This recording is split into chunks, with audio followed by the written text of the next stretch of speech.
បងប្អូនទាំងអស់គ្នាថ្ងៃនេះខ្ញុំមកអួតថាអានេះរងមួនអ៊ុយអានេះរងមួនដែរតែបើបងប្អូនចង់ទិញសាកណែនាំឲ្យខ្ញុំទិញហាងដែលណាស្អុយ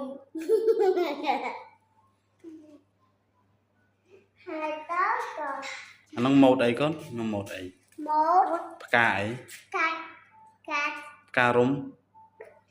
ដុំដួលបាទផ្ការំដួលម៉ូតបែបដុំដួលនេះផ្កាតំណាងខ្មែរតំណាងជាតិសាសន៍ខ្មែរណា